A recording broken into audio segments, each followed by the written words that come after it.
Dans cette nouvelle vidéo, nous allons continuer et terminer la construction de notre module. Et maintenant, je vais rajouter quelques petites marges et padding de façon cosmétique, ici dans la zone qui contient notre titre et le prix, afin que les éléments ne puissent pas se toucher à un moment donné ou un autre. Donc je retourne dans le code CSS, et au niveau de l'élément qui va contenir à la fois le texte et le prix, c'est-à-dire l'élément qui a la classe sub2text, je vais rajouter deux règles CSS que j'ai préparées comme ceci. D'abord un petit fond temporaire de couleur blanche afin de délimiter ces contours, voir comment ça se passe, mais on l'enlèvera après. Et aussi une marge vers le bas de 5 pixels afin de le décoller un peu plus des vignettes. Et ensuite au niveau du texte lui-même, c'est-à-dire l'élément qui a la classe texte A, ici, je vais rajouter du margin et du padding, comme ceci, afin d'aérer un peu le contenu. Alors ça, bon, c'est cosmétique, hein, c'est pas essentiel, mais enfin, la finition, c'est important. Donc je retourne voir ce que ça donne. Donc il n'y a pas de grosse transformation, à part que j'ai bien mon contour blanc qui s'affiche ici pour me montrer les limites de l'élément qui contient le texte. Donc ça marche. Si je le survole ici en l'examinant, voilà, je vois la marge en jaune et le padding en violet. Peut-être qu'il faudra en rajouter un à droite. Alors j'y retourne. Donc je suis dans le texte et je veux padding right. Je vais en rajouter un aussi, comme ceci. Donc là je mets right avec la même valeur. J'enregistre, je retourne, je vais le resurvoler. Et là je vois donc entre le texte et le prix, j'ai un petit padding de 0,3 rem. Comme ça évitera que le texte puisse toucher ou pas le prix.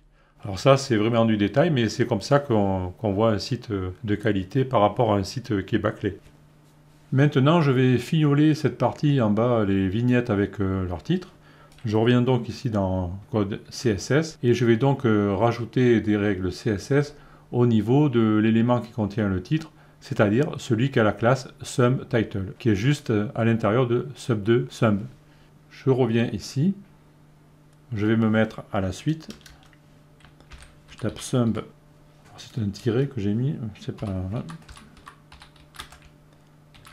Et là, je vais rajouter des classes que j'ai préparées, comme ceci. Je vais mettre un alignement du texte, une petite couleur de fond et une couleur de texte. Ça va donner ceci. Et alors, je vais pousser plus loin la chose. Imaginons que dans le premier, je rajoute du texte. Alors je vois ici que c'est décalé, c'est pas beau, puisque le premier a 2 lignes et les seconds ont une seule ligne, donc tout est décalé. Alors pour régler ceci, je vais transformer mon élément en conteneur flex et je vais appliquer une propriété flex grow comme on a déjà fait et tout va rentrer dans l'ordre. Je retourne dans le code, je reviens dans le fichier CSS, je vais dire au parent ici qu'il doit se comporter comme un container flex en rajoutant ces deux règles, et je vais lui imposer la direction colonne, c'est-à-dire que l'axe principal sera l'axe vertical. J'enregistre, je reviens voir. Alors pour l'instant, ça ne suffit pas à régler le problème, c'est normal, puisque notre élément qui a le fond noir, ici le titre de la vignette, il ne peut pas s'étendre encore. Pour qu'il puisse s'étendre, il faut que je lui donne la propriété flex grow égale 1. Donc je retourne dans le code, et au niveau du SUMTitle, ici, je vais lui donner la propriété flex grow avec la valeur 1. Alors là, encore une fois, je fais une petite entorse, je ne donne pas la propriété flex parce que là, je sais que je n'irai pas plus à l'intérieur de cet élément. Donc la propriété flex grow suffit amplement. J'enregistre, je reviens. Et là, je vois maintenant que mes éléments sont alignés malgré que la quantité de texte soit différente dans les zones sur fond noir. Maintenant, nous allons copier notre élément dans la page ici 3 fois pour en avoir 4, pour simuler une page qui est remplie avec des éléments divers. Tout ça, ça pourrait venir d'une base de données, etc. Bon, ça c'est un autre problème. Là, nous, on ne parle que de la mise en page, mais pour simuler une page qui ressemble à un produit fini, on va dupliquer ce module. Donc je retourne dans le code HTML cette fois-ci. Je vais replier mon module ici pour le voir dans son intégralité. Je vais effacer les 2 articles de remplissage que j'avais mis ici. Et maintenant, je vais dupliquer mon module 3 fois. Donc, je mets un peu de marge autour là pour avoir de la distance. Et donc, avec le clavier majuscule Alt flèche vers le bas, je le duplique 1 fois, 2 fois, 3 fois. Alors, je vais replier ici pour mieux y voir.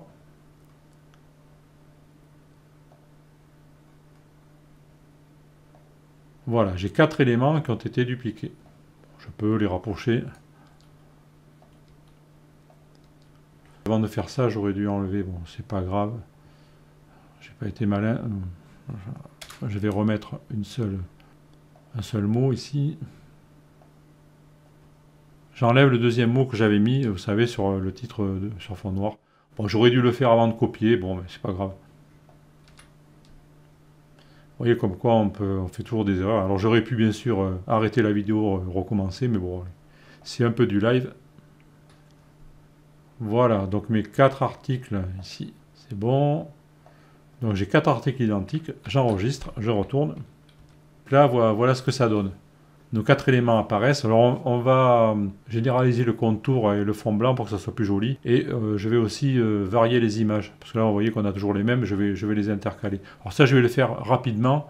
L'ordre des images, vous le retrouverez dans le fichier final. Et donc je vais revenir ici, je vais mettre en pause, changer les images. Et puis je vous retrouve tout de suite après. Voilà, je suis revenu. Vous voyez que j'ai changé les images, c'est plus joli. Les images sont variées, ça ressemble plus à quelque chose qui pourrait être encore une fois un produit fini. Je retourne dans le code CSS. Et ici, au niveau alors, du premier, c'est le Toto Container Module. Voilà, ici. Rappelez-vous que j'avais mis un contour sur le premier enfant, ainsi qu'un fond blanc, presque blanc on va dire. Ce fond et ce contour, je vais le mettre carrément sur le conteneur principal, donc ici, et je vais pouvoir effacer cette règle. Je vais réduire la taille de l'outline à 2 pixels, ça sera un petit peu plus fin, comme ceci. J'enregistre.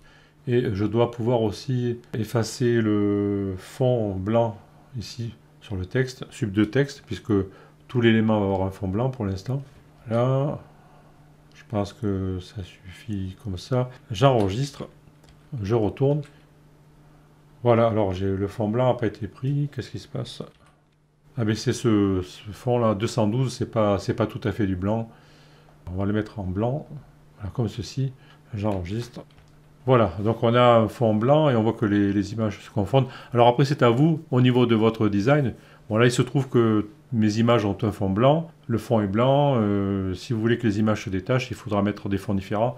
Donc ça c'est le design. Mais là on a maintenant quelque chose d'un peu plus uni et d'un peu plus propre. Et on va continuer, on va espacer un peu tout ça et l'aligner. Avant d'espacer nos éléments, nous allons contrôler que le design ne s'effondre pas, si par cas les quantités de texte ne sont pas les mêmes partout. Je vais donc revenir ici dans cette partie en l'examinant et je vais augmenter la quantité de texte. Je fais CTRL-C, je copie plusieurs fois, je sors de la zone. Voilà, comme ceci. Je vais aussi rajouter un mot dans ce titre. Donc je vais ici. Je rajoute un mot. Je sors de la zone et je regarde ce qui se passe. Donc là, apparemment, mon design est contenu, puisque je vois que j'ai pas d'éclatement, etc. Donc tout va bien. Il y a quand même une chose qui me plaît moyennement, c'est cet effet d'escalier ici avec les titres sur fond noir. Je trouve que c'est un peu disgracieux. Je préférerais presque que ce titre sur fond noir soit en dessous de l'image. Étant donné que les images ont un fond blanc, ça se noirait plus facilement avec le fond. Pour faire ceci, il suffirait qu'au niveau du code HTML, j'intervertisse la balise image avec ici le div qui contient le titre. Alors ça c'est très facile à faire, à moins que j'ai déjà une quantité importante de code déjà construite. Il y aurait beaucoup de modifications à faire. Mais j'ai une autre façon de le faire. Je peux faire intervenir une propriété flex qui s'appelle order pour réordonner les éléments à l'intérieur du flex container. Et ça a aussi notre avantage au niveau de la sémantique, c'est que en gardant cet ordre au niveau de mon code HTML, j'ai le texte en premier et l'image après. Et au niveau de la sémantique, c'est toujours plus important que l'élément significatif, c'est-à-dire le texte, soit situé en premier. Je peux donc mettre le texte en premier dans le code HTML et inverser la position avec le CSS en faisant intervenir la propriété order. Je reviens dans le fichier CSS. Au niveau ici, alors c'est le sub2sum, c'est celui-ci qui contient à la fois l'image et le texte sur fond noir. Bon, je vois déjà qu'il a la propriété flex avec la direction colonne. Il suffit juste que je change l'ordre du titre. Alors le titre, j'ai une propriété en dessous ici. Il faut savoir que par défaut, tous les éléments ont un ordre égal à 1. Il suffit donc ici que pour mon élément titre, je mette un ordre supérieur à 2 ou égal. Donc je vais mettre order 2, comme ceci. Et je vais l'écrire correctement. J'enregistre, je reviens. Et maintenant, je vois que mon titre est passé en bas. Je pense que ça fait moins disgracieux. Comme ça, tout est aligné en bas dans tous les cas. Et puis en haut, l'image étant sur fond blanc, ça se fond plus facilement. Ça fait moins d'effet d'escalier. Je pourrais même aussi carrément rajouter une petite marge ici, parce que je vois que ici ça colle. Alors je reviens, le titre sur fond noir, c'est le subtitle. Donc c'est une marge vers le haut, margin top. Voilà, je pense que 4 pixels devrait suffire. J'enregistre. Je reviens voir. Voilà, ça m'a décollé un petit peu. Donc là, arrivé à ce stade, je trouve que ça fait moins disgracieux. Je vais rafraîchir ici pour revenir aux valeurs égales. Là, notre module est quasiment fini. On va faire un petit peu d'espacement rapidement.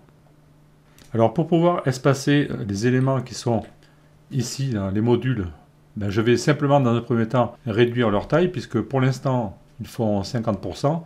Je vais mettre un peu moins, et je rajouterai la règle Space Between au niveau de Justify Content, tout simplement. Je remonte au niveau du module, le Toto Container Module qui est ici. Je lui avais demandé un Flex Basis de 50%. Je vais mettre un petit peu moins, 49%. Donc j'enregistre, je reviens voir. Je constate que la taille de mes deux éléments a réduit ici, puisque j'ai encore un espace à combler ici. Et pour les espacer, je vais revenir. Et cette fois-ci, au niveau du container, je vais mettre Justify Content avec la valeur Space Between.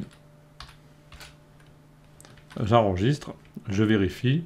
Voilà, maintenant mes éléments sont bien espacés. Je vais rajouter une petite marge en dessous, puisque là ça fait pas très joli. Je reviens. Et toujours au niveau du module, je vais mettre Margin Bottom. Voilà, je lui mets à la louche un rem. Après, il suffit d'ajuster ça. Là, je vous montre le principe. Après, pour l'esthétique, c'est vous qui voyez en fonction de ce que vous voulez faire. Donc, Margin Bottom, j'enregistre. Et là, je vois que mes éléments sont parfaitement espacés. Notre module est maintenant quasiment terminé. Nous avons réalisé la mise en page que nous souhaitions faire grâce à Flexbox. Par contre, il y a un dernier petit détail qui va gêner. C'est que maintenant, si je fais varier la taille de la fenêtre pour simuler une tablette ou un téléphone portable, on va voir que c'est pas terrible. Donc je réduis la taille ici de mon viewport. Et à un moment donné, bon là c'est encore lisible, mais c'est un peu petit. Par contre, voilà, ici j'arrive, tout ça se chevauche, c'est vraiment pas joli. Ça va de pire en pire. Donc il va falloir qu'on ajuste notre design par rapport au périphérique. Ça, nous allons le faire dans une prochaine vidéo et je pense que ça sera la dernière de cette série consacrée au Flexbox. Donc je vous retrouve dans la vidéo suivante qui va probablement être la dernière et nous allons régler le responsive design par rapport à cette mise en page.